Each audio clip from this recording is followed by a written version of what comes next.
चाय नाश्ता करके बच्चे निकल चुके थे। अब बचे थे इनके पापा अरविंद। नाश्ता लगा, मैं जल्दी से चाय बनाने चली गई। अरविंद ने बेमन से नाश्ता किया और रोज़ की तरह बड़बड़ाते हुए बाहर निकल गए। मैंने बिखरी हुई रसोई समेटी, चाय का कप लिया और सोफ़े पर बैठ गई। पूरे दिन में यही कुछ पल मेरे अपने होते हैं। यह कुछ फुर्सत के क्षण मुझे बहुत अच्छे लगते हैं। इन पलों में मैं डूबती उतरती रहती हूँ, दुख सुख का हिसाब करती हूँ, जीवन की धूप छाँव को महसूस करती हूँ। एक बार पति और बच्चे घर लौट आ जाते हैं तो समय पंख लगाकर उड़ने लगता है।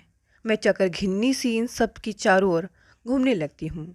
सोफे पर आराम से सिर पीछे टिका मैं अतीत के गहरे सागर में उतर जाती हूँ।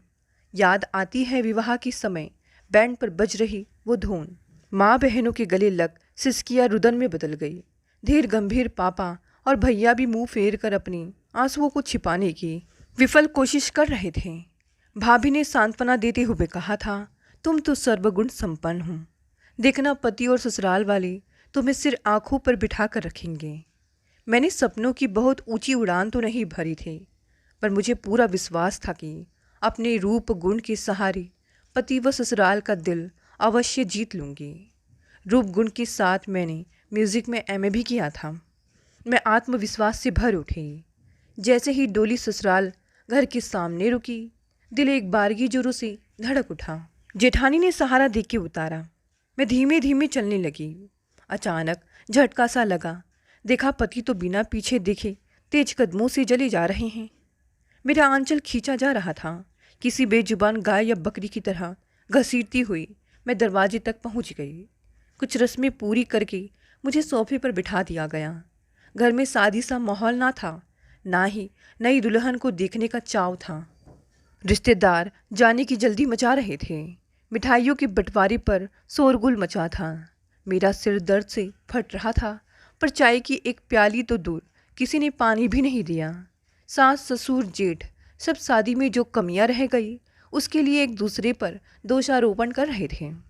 धीरे धीरे वातावरण में शांति छा गई। जैसे तैसे डिनर कर सब सोने की तैयारी में थे। मुझे भी लगभग ठेलकर पति के कमरे में भेज दिया गया। कमरे में जाकर पाया पति तो खराटे भरकर सो रहे हैं। मन महसूस कर रह गई। सोचा बेचारे थकावट की वजह से सो गए होंगे। मुझे ऐसा प्रतीत होता था कि पति मुझसे कटे कटे से रहते हैं। सोचा शायद भरे परिवार में बातचीत से शर्माती होंगी। कुछ ही दिनों में हम पति की कार्यस्थली उदयपुर आ गए। सामान का ट्रक पहले ही पहुंचा, जो कुछ खास मित्रों ने सरकारी फ्लैट में लगवा भी दिया था। मुझे अपने नए घर की बागडोर संभालने का बहुत उत्साह और चाव था। पैर जमीन पर नहीं पड़ रहे थे। अपनी कार्यकुशलता और रूप गुण से सहज ही इनका दिल जीतकर आदर्श पत्नी बन पति के दिल पर राज करूंगी। 3-4 दिन तो पति के दोस्तों के घर दावतें चली। आखिर वह दिन भी आ गया जब मुझे अपने घर की जिम्मेदारी संभालने का शुभ अवसर ही मिल गया। विवाह के बाद इनके ऑफिस जाने के पहले दिन मैंने बड़े ही मनोयोग से खाना बनाया। दाल चावल सब्जी और खीर बनाकर टिफ़िन पैक करके इन्हें दे दिया। पूरे दिन सोचती रही, आज मेरी पाक कला की परीक्षा है। टिफ़िन खोलेंगे तो खुश हो जाएंगे। शाम के लिए हल्का सा नाश्ता बना मैं बेकरारी से पति की राह देखने लगी। पति आए, साथ में लाए एक कड़वा सा उल्हाना। घर आते ही बैग एक और रख मुझे जोर से आवाज़ देकर बुलाया गया। मैंने सोचा चाय या पानी कुछ चाहिए होगा, मगर मामला कुछ और ही था। डांट कर बोले, मैं ऑफिस जाता हूँ या पिकनिक मनाने जाता हूँ? आज टिफ़िन में क्या क्या भर दिया था? इस हिसाब से मुझे टिफ़िन देती रही तो मेरी सेहत तो खराब करोगी, साथ ही साथ महीने का बजट भी गड़बड़ा जाएगा। महीने का राशन 15 दिन में ख़त्म कर दोगी? उसके बाद का राशन तुम्हारे मायके से आएगा क्या? यह सब सुनकर मैं बुरी तरह आहत हो गई। चाय बनाने के बहाने किचन में चली आई। यत्न से रोके आंसू बह निकले। याद आया माँ ने समझाया था कि आरंभ में नए घर में सामंजस्य में कठिनाई का सामना करना पड़ सकता है, पर साथ साथ रहते रहते एक दूसरे के साथ रहते हुए स्वभाव और आदतों को जानकर सब कुछ सामान्य हो जाता है। यही सोचकर मन को सांत्वना देकर नई गृहस्थी की डगर पर चल पड़ी। कुछ ही दिनों के बाद यह समझ आने लगा कि यह रास्ते आड़े तिरछे होने के साथ बहुत ऊंचे नीचे भी हैं। असल में बचपन से इनके मन में पुरुषत्व को ऊंचाई पर, नारीत्व को नीचे और हेय समझने का भाव अंकुरित होकर एक मजबूत पेड़ में बदल चुका था। मेरा रूप, रंग, शिक्षा, कार्यकुशलता इनके सामने नगण्य थी। अब तो रोज ही यह मेरे कार्यों में मीन मैख निकाल डांटने का अवसर खोजते रहते। मैं लोक लाज की डर से जुबान पर ताले लगा लेती। इनका क्रोध प्रदर्शन भी इतनी ऊंची आवाज़ में होता कि साथ वाले फ्लैटों की खिड़कियां और दरवाजे पटापट खुलने लगते। एक दिन तो अपमानित करने की सीमाएं पार कर दी। पड़ोस की अय्यर भाभी इडली लेकर आई। बोली, आज रविवार है, मेरे हाथ का बना नाश्ता करिए।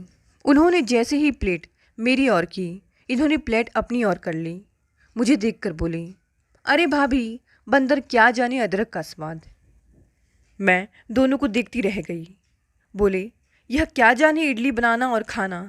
अय्यर भाभी चुपचाप चली गई। इनके द्वारा अपमानित तो बहुत हुई थी, पर ऐसे किसी गैर के सामने पहली बार हुई थी। मन में गहरी टीस उठी। कुछ समय बाद जब मुझे पता चला कि मुझे मातृत्व सुख मिलने वाला है तो मैं फूली ना समाई। सोचने लगी, जब पति को यह खुशखबरी दूंगी तो कितना खुश होंगे। सारा गुस्सा ताने उपालंब भूलकर रह जाएंगे। शाम की चाय के समय मैंने संकोच से इन्हें संकेत किया कि वह पापा बनने वाले हैं। यह सुनकर बजाय खुश होने के यह अनमने से होकर बोले, अरे इतनी जल्दी यह मुसीबत। फिर कुछ सोचते हुए बोले, ठीक है, 2 महीनों बाद अपने मायके वालों से कह देना, आकर तुम्हें ले जाएंगे। डिलीवरी भी वहाँ हो जाएगी। अम्मा तो दौड़ भाग कर नहीं सकती, घुटनों के दर्द से लाचार हैं। मैंने डरते डरते पूछा, मेरे जाने पर आपकी देखभाल कौन करेगा? यह सुनकर यह फिर अपने चीर परिचित मूड में आ गए। चिल्लाकर बोले, तुम्हें जैसा कहा गया है वैसे करो, फालतू की बहस मत करो, अपने जाने की तैयारी करो। कुछ समय बाद ही भाई साहब मुझे लिवा कर ले गए। पति देव ने भाई साहब से सिर्फ औपचारिक बातचीत की, करीबी रिश्तेदार वाली कोई बात ही नहीं थी। घर पहुंचकर भैया बोल पड़े। कहने लगे, मुझे तुम्हारे पति का स्वभाव कुछ अटपटा सा लगा। हंसी मजाक तो बहुत दूर, उन्हें तो मैंने मुस्कुराते तक नहीं देखा। यह सुनकर मैं सकपका गई। बात को संभालते हुए बोली, भाई साहब, ऑफिस के काम का बहुत दबाव है। ऐसे में मेरा मायके आ जाना, यही सब उन्हें उदास कर गया होगा। सादा दिल भाई साहब ने मेरी बात पर विश्वास कर लिया। मायके में मेरी खूब सेवा हुई। खुशहाल वातावरण में समय पंख लगाकर उड़ गया। मेरी डिलीवरी का भी समय आ गया। लेबर पेन शुरू होते ही मुझे अस्पताल ले गए। पापा ने मेरे ससुराल और पति दोनों ओर सूचना भिजवा दी। 8 घंटे की कठिन प्रसव पीड़ा सहते सहते पति और ससुराल वालों को भी अपने पास देखना चाहती थी, पर निराशा ही हाथ लगी। लेडी डॉक्टर ने जब जुड़वा बच्चे होने की खबर दी तो मन खुशी से नाच उठा। मेरा मातृत्व एक बेटा और एक बेटी पाकर निहाल हो गया। मैंने ईश्वर को धन्यवाद देते हुए हाथ जोड़ दिए। भैया और पापा मिठाइयाँ बांट रहे थे। अम्मा और भाभी मेरी सेवा में जुट गए। ऐसे में निर्विकार चेहरा लिए पति आ खड़े हुए। बच्चों को देखकर चेहरे पर न प्रसन्नता न रौनक आई। बस बच्चों को देखते रहे। 2 दिन अजनबियों की तरह रुककर वापस चले गए। ऐसा लग रहा था मानो यहाँ आकर हम सब पर बहुत उपकार किया हो। जाते जाते भैया को फरमान सुना गए, 1.25 महीने होते ही विनीता को उदयपुर पहुँचा जाना। मुझे घर के काम काज में बहुत परेशानी हो रही है। 1.25 महीना पूरा होते ही भाई साहब मुझे उदयपुर छोड़ने आए। मायके में तो अम्मा और भाभी के सहयोग से बच्चे संभल रहे थे, पर यहाँ उदयपुर आकर कमजोरी की हालत में बच्चों को संभालना एक चुनौती से कम नहीं था। भाई साहब ने जाते जाते इनसे कहा कि विनीता के लिए 2 बच्चों के साथ घर का काम काज संभालना कोई आसान काम नहीं है। आप जल्दी ही कोई काम वाली रख लीजिए। भैया के सामने तो इन्होंने हामी भर दी, पर उसके लिए कोई प्रयास नहीं किया। अब मेरी अग्नि परीक्षा शुरू हो गई। कमज़ोर शरीर के साथ बच्चे संभालना और घर का सारा काम करना कोई हंसी खेल ना था। काम वाली बाई रखने की कोई संभावना ही नहीं दिख पड़ रही थी। आखिर एक दिन मैंने हिम्मत करके कहा, अरविंद, मेरे पड़ोस में पता करती हूँ किसी काम वाली का। इधर आसपास बहुत घरों में आती हैं। यह सुनकर इनकी त्योरियां में बल पड़ गए। जोर से बोले, मेरी इतनी हैसियत नहीं है कि मैं बाई रखूं। अगर खुद को कोई राजरानी समझती हो तो मायके से लेकर आना था। मैं यह सुनकर सन रह गई। अच्छी खासी पोजीशन पर हैं, पर घर खर्च पर इतनी कंजूसी क्यों? समझ नहीं पाई।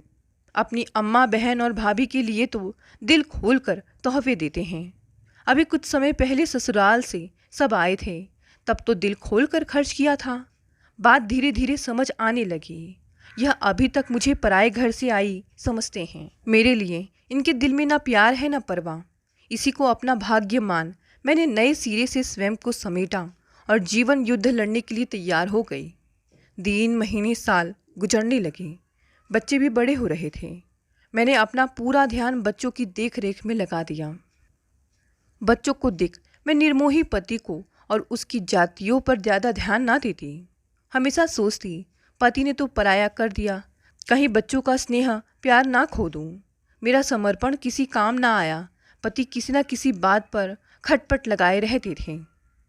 मैं सुध बुध भूलकर काम में लगी रहती, तन बदन की सुध बुध ना रहती। एक दिन मुझे देखकर बोले, तुमसे अच्छी तो काम वाली बाई रहती हैं।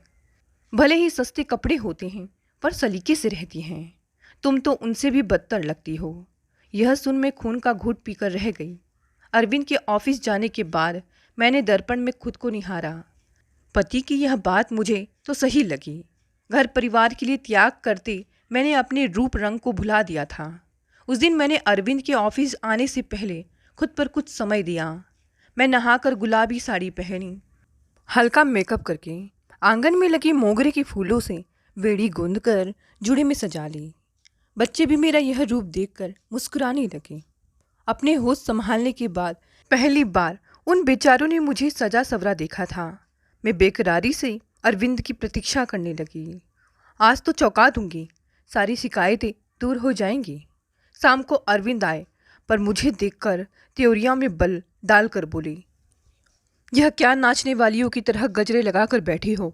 उतारो यह सब, मुझे नहीं पसंद यह सब चीप फैशन। यह सुनकर गुस्से से बुरा हाल हो गया। शादी के बाद पहली बार मैंने अपने क्रोध को बेकाबू होते देखा। मैंने गुस्से में वेणी नोचकर पति की ओर फेंक दी, जूड़ा खोल दिया और चिल्लाई, हाँ, मैं नाचने वाली बाई हूँ, देखोगे मेरा नाच? मेरा यह रौद्र रूप देखकर बच्चे भी सहम गए। मैं बच्चों को घसीटती हुई अपने कमरे में ले गई और दरवाज़ा बंद कर लिया। सालों साल से दबाया हुआ आक्रोश आज आंसुओं की बरसात करने लगा। पहली बार घर में खाना नहीं बना, सब भूखे ही सो गए। मैं बच्चों को सीने से लगाकर सारी रात रोती रही। दोनों बच्चे समय से पहले ही समझदार हो गए थे। दोनों मन लगाकर पढ़ाई करते। उन्हें मालूम था पूरे घर खर्च के लिए हम अरविंद पर ही आधारित थे। पढ़ाई में जरा सी भी लापरवाही होने पर मम्मी को दोषी मानकर प्रताड़ित किया जाएगा।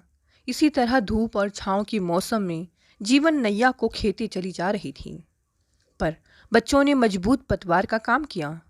अचानक कॉल बेल की तेज आवाज़ों से मैं यादों के गहरे समुंदर से उबरकर बाहर आ गई। यादों की लहरों से मेरा मन भीग गया था। जल्दी से दरवाजे की ओर दौड़ी। दरवाज़ा खोला तो पाया बेटा चेहरे पर चिंता के भाव लिए खड़ा था। बोला, क्या हो गया था मम्मी? कब से कॉल बेल बजा रहा था, आप खोल क्यों नहीं रहे थे? मैं तो बहुत घबरा गया था। मैंने झेप कर बोला, बस थकावट से नींद लग गई थी। कैसे कहती कि मैं अपने अतीत के गहरे सागर में उतरकर सब कुछ भूल गई थी। बेटी भी कॉलेज से आ गई थी। मैंने तीनों का खाना परोसा और मिलजुल कर खाने लगे। यह सब मुझे बहुत ही दुखद लगता है। बच्चे खा पीकर अपने कमरों में चले गए। कुछ देर विश्राम के बाद पढ़ाई में जुट जाएंगे। दोनों का फाइनल में 1 महीना बाकी था। दोनों कठिन मेहनत से परीक्षा की तैयारी कर रहे थे।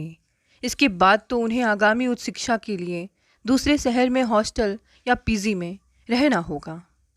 मैं उनके जाने के बाद अपने अकेलेपन के बारे में सोचकर घबरा जाती। मेरे दोनों बच्चे मेरे सूरज थे और मैं उनकी धरती। मैं सूरज के चारों ओर चक्कर लगाती रहती। सूरज के चले जाने पर मेरी गति ही रुक जाएगी। वही पति द्वारा दी गई प्रताड़नाएं, तंज जिन्हें मैं बच्चों के प्यार में डूबकर प्राय भूल चुकी थी। जब कभी यह डांटना शुरू करते, मैं बच्चों के कामों में लगकर उसे अनसुना कर देती। बच्चे बड़े हो गए, तो समझने लगे कि पापा के स्वभाव में नेगेटिव बातें ज़्यादा होती है। अपने को सर्व कार्य कुशल समझते हैं और दूसरों को हेय दृष्टि से देखकर कटाक्ष करना, व्यंग करना उन्हें बहुत भाता है। दोनों बच्चे मुझे समझाते, मम्मी आप पापा की बातों को एक कान से सुनो, दूसरे से निकाल दिया करो। यह सब उनकी आदत में शुमार हो चुका है, वह नहीं बदलेंगे। मैं भी बच्चों की सलाह मान मस्त रहने लगी थी। पति की अनुपस्थिति में मनपसंद गीत गाती। संगीत में एमए थी, इसलिए पति द्वारा मिली अपेक्षा संगीत की नदियों में डुबा देना चाहती थी। इसकी भी इजाज़त नहीं थी। बच्चों के फाइनल ख़त्म होकर रिजल्ट्स भी आ चुके थे। जहां मुझे बच्चों की सफलता पर खुश होना चाहिए था, उसके स्थान पर एक अलग ही घबराहट और अवसाद ने घेर लिया था। दरअसल अब आगे की पढ़ाई के लिए बच्चों का उदयपुर से बाहर जाना था। बेटे को मुंबई और बेटी को पुणे जाना था। बच्चे खुद ही अपने लिए दौड़ भाग कर रहे थे। पापा का कर्तव्य उनके अकाउंट में रुपए ट्रांसफ़र करने की मात्र की जिम्मेदारी थी। एडमिशन, हॉस्टल के लिए कितनी भाग दौड़ थी, सब बच्चे स्वयं ही कर रहे थे। अपने दोस्तों के अभिभावकों से सलाह कर रहे थे। यह सब देख मैं अवसाद और उदासी में डूबती जा रही थी। मैं फिर अकेली तन्हा रह जाऊंगी, यह सोचकर अवसाद ने घेर लिया। किसी काम में मन ना लगता। आज मातृ दिवस था। सवेरे ही बच्चे फूल लेकर चरण स्पर्श करने आए तो बहुत अच्छा लगा। मैंने भी बड़ी चाव से उनका मनपसंद खाना बनाया। दोपहर में सबने मिलकर बड़े ही अच्छे माहौल में खाना खाया। मैं बर्तन समेट किचन में जाने ही वाली थी कि बच्चे एक चंचल मुस्कान अपने चेहरों पर लाकर अपने कमरे में से एक नया हारमोनियम लाते दिखे। मैं आश्चर्य मिश्रित खुशी से उन्हें देखती रह गई। वह हारमोनियम मेरे सामने रखकर बोले, मम्मी यह मदर्स डे का उपहार है। मैंने हैरानी से पूछा कि इतने रुपए तुम्हारे पास कहाँ से आए? वो हंसकर बोले, माँ चिंता ना करो, यह रुपए हमने अपनी पॉकेट मनी से बचाए हैं और कुछ छोटे बच्चों की ट्यूशन लेकर इकट्ठे किए। मेरा मन हारमोनियम को देख नाच उठा। मैंने बच्चों को गले लगा लिया। बच्चे बोले, मम्मी जब पापा ऑफिस चले जाया करे तो पीछे से आप रियाज किया करो। मैंने हारमोनियम बच्चों के कमरे में छिपा कर ढक दिया। मेरे शरीर में बिजली की स्फूर्ति सी आ गई। अरविंद के जाते ही मैं तुरंत काम खत्म कर नहा धोकर रियाज करने बैठ जाती। समय का पता ही नहीं चलता। मैं अपने सारे दुख दर्द भूल गई। हर साल की तरह इस साल भी हमारी सोसाइटी की ओर से होली का उत्सव मनाया जा रहा था। सोसाइटी के क्लब में नृत्य, रंगोली, छोटे बच्चों के लिए फैंसी ड्रेस के कार्यक्रम आयोजित होते, जिनमें लोग बड़े उत्साह से भाग लेते हैं। मेरी बेटी शिखा ने इस बार गायन प्रतियोगिता में मेरे ना करने के बावजूद नाम लिखवा दिया। मैंने कहा बहुत कि समय से किसी आयोजन में गाया नहीं है, मुझसे गाया नहीं जाएगा। बेटी ने धैर्य बंधाया कि आजकल आप रियाज तो कर ही रही हो तो बहुत अच्छा गाओगी। अगले दिन शाम को बेटी के साथ सोसाइटी क्लब जा पहुंची। अगली पंक्ति में जा बैठी। दिल जोरों से धड़क रहा था। जब मेरा नाम पुकारा गया तो मैंने मन ही मन ईश्वर को याद किया। स्टेज पर आकर मेरी अपने दोनों बच्चों पर नज़र पड़ी।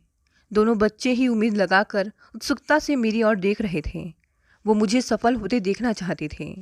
मेरे मन से यह आवाज़ आई, विनीता उतार दे इस निराश और अवसाद की चोली को। अपने बच्चों की आशाओं का मान रख। पता नहीं कैसे आत्मविश्वास से भर उठी और होठों से मीठे स्वर निकलने लगे। मेरे गाने को बहुत सराहा गया। लोग खड़े होकर तालियां बजा रहे थे। प्रथम पुरस्कार भी मेरे नाम आया। बच्चों की खुशी का ठिकाना ना था। स्टेज से उतरते ही लोगों ने घेर लिया और उसके उत्कृष्ट गायन के लिए बधाई देने लगे। तभी भीड़ में रास्ता बनाते हुए एक सज्जन आगे बढ़े। मुझे सम्मानपूर्वक अभिवादन करके बोले, विनीता जी, आपके गायन को सुनकर आपसे एक अनुरोध करना चाहता हूँ। मैंने कहा, कहिए। वो सज्जन बोले, आपके शहर में अगले महीने लायंस क्लब की ओर से बहुत बड़ी गायन प्रतियोगिता का आयोजन होने जा रहा है। देश के नामचीन गायक आ रहे हैं जो जज होंगे। यह सब नहीं प्रतिभाओं को परखने का एक तरीका है। आप इसमें भाग लीजिए, हमें बहुत खुशी होगी।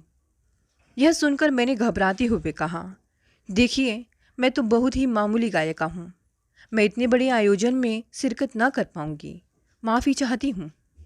तब सज्जन बोले, हीरा अपना मोल नहीं जानता। आप कोशिश करिए अपनी प्रतिभा को संकोच या किसी डर की वजह से मत छिपाइए। क्लब के अन्य सदस्य भी इस प्रस्ताव से सहमत थे। बच्चों की मौन स्वीकृति से मैंने भी हामी भर दी। बच्चे मेरी इस सफलता पर फूले ना समा रहे थे। मैं मन ही मन डर रही थी। मुझे पता था अरविंद इस प्रस्ताव से कभी सहमत ना होंगे। मैं घर में आने वाले एक बड़े बवंडर से निपटने के लिए खुद को तैयार करने की कोशिश कर रही थी। पूरे शहर में इस गायन प्रतियोगिता के प्रचार के लिए नए पोस्टर लग रहे थे। जजमेंट करने वाले बड़े संगीतकारों की नाम सहित तस्वीरें लगाई जा रही थी। प्रतियोगियों के नाम भी लिखे हुए थे। पोस्टरों पर मेरा नाम देख जहां एक और बच्चे नाच उठे, वही अरविंद ने घर में भयंकर हंगामा कर दिया। पति ऑफिस से आते हुए पोस्टर पर मेरा नाम देख आग बबूला होकर घर आए। घर में घुसते ही ऊंचे स्वर में चिल्लाने लगे, विनीता, तुमने मुझसे पूछे बिना इतना बड़ा दुस्साहस कैसे कर लिया? तुम हरगिज इस प्रतियोगिता में भाग नहीं लोगी। उनके ऊंचे स्वर को सुनकर आसपास की खिड़कियों से लोग झांकने लगे। कल ही जाकर अपना नाम वापिस ले लो। मेरे घर में यह गाना बजाना नहीं चलेगा। हम सब शांत रहे। सब बिना खाए ही सो गए। प्रतियोगिता के दिन हम तीनों ने अरविंद के ऑफिस से घर आने से पहले ही निकल जाने की योजना बना डाली। मैंने अपनी मनपसंद गुलाबी शिफॉन की साड़ी पहनी, हल्का सा मेकअप कर तैयार हो गई। बच्चे उत्साह से रंगे पहले ही तैयार होकर खड़े थे। आयोजकों ने गाड़ी भिजवाई थी। अरविंद के घर पहुंचने से पहले ही हम तीनों ने शहर के टाउन हॉल में अपनी जगह ले ली। जाने माने गायक, गायिकाओं और संगीतकारों का अनोखा सम्मेलन था, जिनके नाम और तस्वीरें ही अखबारों और पत्रिकाओं में देखी थी। उन्हें आंखों के सामने देख विश्वास नहीं हो पा रहा था। बच्चे भी यह देख हैरान थे। हॉल के चारों ओर कड़ी सुरक्षा थी। कोई परिंदा भी मार नहीं कर सकता था। कार्यक्रम आरंभ हुआ तो समा बंध गया। मैं मन ही मन घबरा रही थी। मेरी बारी आने पर बच्चों ने गले लगाकर शुभकामनाएं दी। अनोखे आत्मविश्वास में भरकर स्टेज पर गई। मैंने राजस्थान का प्रसिद्ध लोकगीत केसरिया बालमा आओ सा पधारो मारे देश केसरिया, मेरा गाना शुरू होते ही पूरे हॉल में सन्नाटा हो गया। लोग तन्मय होकर संगीत लहरी में डूब गए। मैं भी डूब के गाती रही। सभी कलाकारों ने अच्छा गाया। कार्यक्रम समाप्त होने पर सभी कलाकारों को हॉल के पिछले गेट से गाड़ियों में बिठाकर ले जाया गया। श्रोताओं के लिए सामने का गेट था। सामने वाले गेट पर बच्चे मेरी प्रतीक्षा कर रहे थे। जो ही उन्हें कार में बिठाने के लिए मैंने गाड़ी रोकी, अचानक मेरी नज़र अरविंद पर पड़ी। दूर वॉचमैन के साथ खड़े थे। हमें देखते ही आग्नेय दृष्टि बरसाते हुए तेजी से आगे बढ़े। मैं मन ही मन अज्ञात आशंका से कांप गई। कहीं आज यही तमाशा ना बन जाए। अचानक एक बड़ी भीड़ के रेले में वो फंस गए और निकल नहीं पाए। हमने गाड़ी आगे बढ़ा दी। घर पहुंचकर अब हमें घर का मोर्चा संभालना था। बच्चों को जल्दी से खाना खिलाकर उनके कमरों में भेज दिया। स्वयं एक बड़े तूफान का सामना करने के लिए तैयार हो गई। थोड़ी ही देर में ही अरविंद किसी बवंडर भरे तूफान की तरह आ पहुँचे। आते ही जोर जोर से चिल्लाने लगे, कर दिया ना मेरी इज्जत का कबाड़ा। तुम्हारी हिम्मत कैसी हुई घर से बाहर निकलने की? और न जाने कितने बेहुदा आक्षेप से मेरे चरित्र को तार तार कर दिया। मैं खामोशी से सिर नीचा करके बैठी रही। अचानक तानाशाही फरमान सुनाया कि अब मेरा और तुम्हारा एक छत के नीचे गुजारा नहीं है। तुम अपने मायके जा सकती हो। यह सुनकर मैं स्तब्ध रह गई। मैं जानती थी कि इनकी यह बात अखंडनीय है। कोई भी इनकी बात को बदल नहीं सकता। जो कह दिया वही होगा। उस रात मेरे स्वाभिमान को गहरी चोट लगी थी। 24 साल घर परिवार की बिना किसी शर्त की सेवा करती रही। आज जो एक पल अपने दिल की खुशी के लिए जो लिया तो तूफान खड़ा कर दिया। इस उम्र में मायके जाऊंगी सोचकर हैरान थी। अगले दिन सवेरे रोज की तरह स्वाभाविक तौर पर अपने काम में लग गई। दिल में तो विचारों की सुनामी आई हुई थी। बच्चों के जाने के लिए 2 दिन बाकी थे। मेरी पूरी कोशिश थी कि बच्चे हंसी खुशी विदा होकर आगे की पढ़ाई शुरू करें। आज पहली बार यह मौन व्रत धारण किए बिना टिफ़िन लिए ऑफिस के लिए निकल गए। मैं बच्चों की जाने की तैयारी में जुट गई। अचानक मोबाइल की घंटी से ध्यान भंग हुआ। फ़ोन मुंबई से था। कल के गीत संगीत में शामिल हुए एक बड़े संगीतकार का था। श्री प्रकाश ने कहा, विनीता जी, कल के कार्यक्रम में मैंने आपका गायन सुना। वास्तव में आपका गाना बेहद अच्छा था।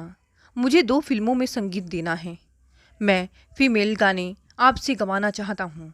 कृपया मेरे इस प्रस्ताव पर सोच समझकर विचार कर कल शाम इसी नंबर पर अपना जवाब दें। यह बात आपसे ज़रूर कहना चाहता हूँ कि ऐसा मौका लोगों को सालों के संघर्षों के बाद भी नहीं मिलता। यह आपके हुनर और तकदीर का कमाल है जो घर बैठे यह अवसर मिल रहा है। यह सुनकर मैं हाथ का काम वही छोड़ हैरान परेशान सी जमीन पर बैठ गई। बच्चे यह देखकर घबरा गए, मुझे पानी पिला पूछने लगे, मम्मी क्या हुआ, सब ठीक तो है, किसका फ़ोन था? मैं कुछ बोल ही नहीं पा रही थी। कुछ देर बाद सब सामान्य होने पर सारी बातें बच्चों को बताई। नई सोच, नए विचारों वाले खुशी से नाच उठे। बोले, मम्मी कमाल हो गया, आपको तो सेलिब्रेट करना चाहिए। आप कल मुंबई वाले अंकल को हाँ करके अपने आगे की ज़िंदगी को सुधारो। मैं बात को काट कर बोली, अपने पापा को जानता है ना, वह कभी नहीं मानेंगे। बेटा बोला, आज तक तो उनकी मनमर्जी से ही करती आई हो। कितना मान सम्मान आपको मिला इसे आप बखूबी वाकिफ़ हैं। आप यह मौका छोड़ भी देती हैं तो उन्होंने वही करना है जो अभी तक करते आए हैं। मैं परसों मुंबई जा ही रहा हूँ, मेरे साथ चलो। अब मैं भी समझ गई थी कि रुकने के बाद भी मेरा कुछ भला नहीं होने वाला। मैंने देर ना लगाई, अपने संदूक के तल से मायके से मिले सोने के 2 कंगन निकाले और ज्वेलर्स की दुकान पर बेच आई। मुंबई जाने के लिए रुकने के लिए पैसा भी तो चाहिए था। अपने एकमात्र हितैषी अय्यर भाभी जी को बुलाकर सब बातें समझा दी। घर की एक चाबी देकर समझा दिया, अरविंद के ऑफिस जाने के बाद बाई को सफाई कपड़े आदि धोने को कह देना। बाई का 1 महीने का एडवांस भी दे दिया। मेरे जाने के बाद अगर कोई पूछे तो कहना बेटे के साथ मुंबई ऑडिशन के लिए गई है। मुंबई में हम म्यूज़िक रिहर्सल स्टूडियो के पास एक गेस्ट हाउस में ठहर गए। अगले दिन ही ऑडिशन हुआ, फिर रिहर्सल आरंभ हो गए। बेटे ने भी अपने कॉलेज और हॉस्टल का पता किया। अब मैं स्टूडियो चली जाती थी, बेटा कॉलेज और हॉस्टल की औपचारिकता पूरी करने लगा। बेटी भी पुणे हॉस्टल चली गई थी। मैं शाम को एक बार नियम से अय्यर भाभी जी को फ़ोन कर लेती। उन्होंने बताया कि बहुत से कॉलोनी वाले तुम्हारे बारे में सुनकर बहुत खुश हुए। वो इकट्ठे होकर अरविंद को बधाई देने गए। मैं भी भीड़ में अंदर चली गई। वो सब तुम्हारी और तुम्हारी गायकी की बहुत प्रशंसा कर रहे थे। कुछ पड़ोसी तो अरविंद को आप जैसी गुणी पत्नी मिलने के लिए भाग्यशाली बता रहे थे। उस समय अरविंद के चेहरे की रंगत बदल गई थी। वो खिसियाने से होकर सबको धन्यवाद कर रहे थे। यह सुनकर मुझे अच्छा लगा। चलो, किसी ने तो मेरी कला को सराहा। लगभग 1 सप्ताह बीता होगा। अचानक रिहर्सल के दौरान अय्यर भाभी का फ़ोन आया। मैंने घबरा कर रिहर्सल बंद कर अय्यर भाभी जी से बात की। वो बोली, विनीता गजब हो गया, आज अरविंद सवेरे सवेरे ही रुआ से हुए हमारे घर आ गए। बोले, विनीता का फ़ोन नंबर या कोई पता ठिकाना हो तो बता दे। हमने पूछा क्या बात हो गई है तो सिर नीचा करके बोले, मैं स्वार्थी और घमंडी हूँ। मैंने अपने अहम के आगे विनीता जैसी गुड़ी पत्नी का तिरस्कार करता आया। 8 दिन में ही मुझे विनीता की अहमियत का अंदाज़ा हो गया। मैं उससे और बच्चों से मिलकर माफ़ी मांगना चाहता हूँ। यह कहकर फूट फूट कर रो पड़े। अय्यर साहब ने उन्हें चुप कराकर सांत्वना दी। उन्हें कहा कि हम सब मिलकर मुंबई जाएंगे, वहाँ आप विनीता जी और बच्चों के साथ रहना। अय्यर भाभी जी की बातें सुनकर मेरी खुशी का ठिकाना न रहा। चलो, देर आए पर दुरुस्त आए। मैंने बच्चों को फ़ोन कर यह खुशखबरी सुनाई तो दोनों मारे खुशी के नाच उठे। बोले, वाह मम्मी, यह तो रेगिस्तान में रिमझिम शुरू हो गई। सब जोर से हंस पड़े। दोस्तों, ये कहानी यहीं समाप्त हो गई। कहानी पसंद आई तो इसे लाइक शेयर कमेंट करें। नए हैं तो चैनल को भी सब्सक्राइब कर लें। धन्यवाद दोस्तों, मिलते हैं अगली नई